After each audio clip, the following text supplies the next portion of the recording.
Si Christopher Strauss de Leon, also known as Buyet, is a Filipino actor, filmmaker, and a politician.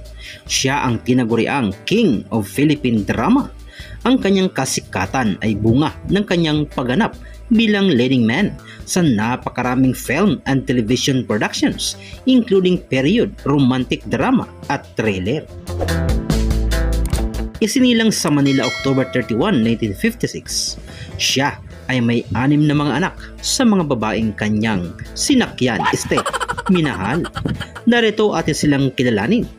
Pero bago yan ay sana naman, pindutin mo na ang subscribe button para you stay connected and you stay updated. Maraming salamat. Nora Honor.